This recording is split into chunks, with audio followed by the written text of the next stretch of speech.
Hey guys, today's Monday musing is about the F word. Again, forgiveness, the real F word. So I got a few questions that I wanted to answer with you guys. So we're going to do a little part 2 on forgiveness for today. So the first question I got was about, what about, the Bible says turn the other cheek.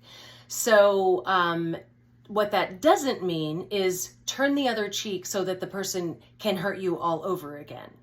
What it means is you're turning your cheek, you're looking away from what they did, and you're not seeking revenge. You're not going after them. It's not tit for tat. I think it was Confucius who said, before you go on a journey of revenge, dig 2 graves, yours and theirs. So it's about not seeking revenge. That's the gist of turn the other cheek. The second one was about where the Bible talks about 70 times 7 and how we're called to forgive people like Christ forgave us and forgives us every day. But the idea there is not, again, that you forgive the same person 490 times, that you allow them to continue to hurt you. That's not what it's about.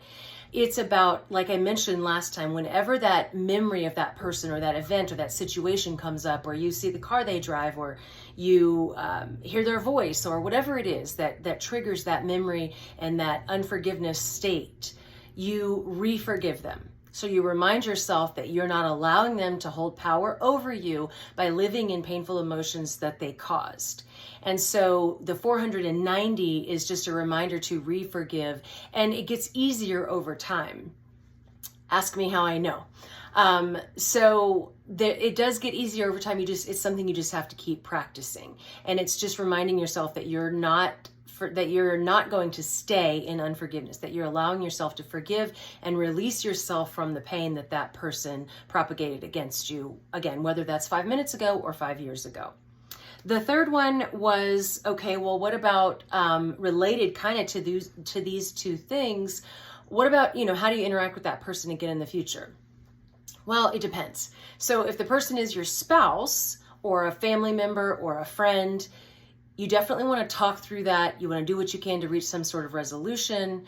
And you still get to have some boundaries, though, within that. So you can choose not to put yourself in certain situations with them again. If it's someone on the outside, like someone maybe you went into business with, I've heard this more than once, unfortunately, where someone goes into business with someone they think is a friend or a colleague or whatever, even family members, and then they get hosed in the process. All different kinds of scenarios where that can happen. But the idea is that, if you choose to forgive that person, it doesn't mean that you stay in business with them.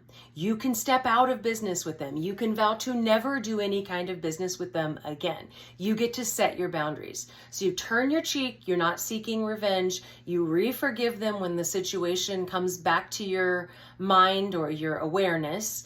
And then you still get to set boundaries in looking at going forward in those relationships. So again, any other questions I can answer, or if there's more that I can say or help you flesh out with this, just drop that in the comments or send me a message.